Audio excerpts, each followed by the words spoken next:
మంచుతో నిండిన అటవీ ప్రాంతంలో జాన్ కష్టంగా ముందుకు నడుస్తున్నాడు. సడన్ గా వెనకకి చూసేసరికి పెద్ద మంచు తుఫాన్. వెంటనే గట్టిగా అరుస్తాడు.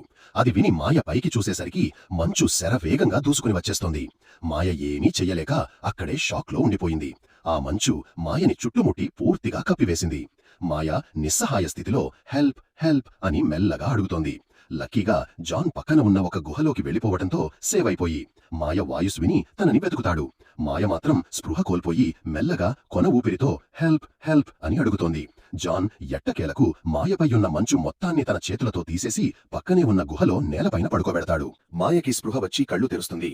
జ్వరం ఏమైనా ఉందా అని తలపై చెయ్యి పెట్టి చూస్తాడు. అంత బాగానే ఉండటంతో హ్యాపీగా ఇద్దరూ ఆల్ ఈజ్ వెల్ అని అనుకుంటారు. ఎలాగోలా సర్వైవ్ అయినందుకు ప్రౌడ్గా ఫీల్ అవుతారు. కొన్ని రోజులకి ఎండ వస్తుంది. వెంటనే ఇద్దరూ మంచుతో నిండిన పర్వతాల్ని దాటి శరీరాలు కుదిపేస్తున్న చలిలోనూ ముందుకు సాగుతారు. ఒక్క ఆశ, ఇక్కడి నుంచి బయటపడాలి. ఎన్నో గంటలు నడిచారు. అడుగుల కింద మంచు తగ్గిపోతుండటంతో తమ గమ్యానికి చేరువలో ఉన్నాం అనే నమ్మకం మొదలైంది.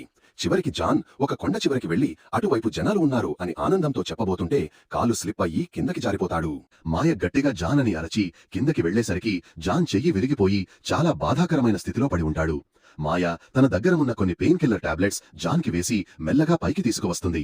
జాన్ తన బాడీ సిచ్యువేషన్ చూసుకుని ఇక తన వల్ల నడవటం అవ్వదు అని మాయని వెళ్లిపోమని చెబుతాడు. మాయ జాన్ని ఒక ఎత్తైన సేఫ్ ప్లేస్ లో ఉంచి తన ప్రయాణం మొదలు పెడుతుంది. అలా నడిచి నడిచి ఒక అడవిని చేరుకుంటుంది.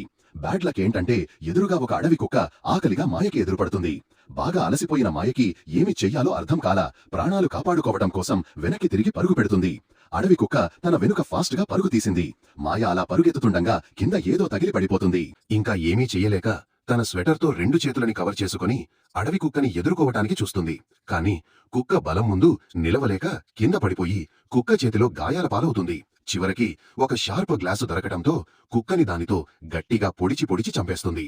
దిక్కుతోచని పరిస్థితిలో ఒళ్లంతా గాయాలతో అలా పరుగెడుతూ చివరికి ఒక రోడ్డుపై కళ్ళు తిరిగి పడిపోతుంది.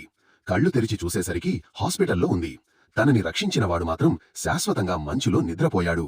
జాన్ని తలుచుకుంటూ మాయ తన జీవితాన్ని కొనసాగించాలి అని ఫిక్స్ అవుతుంది.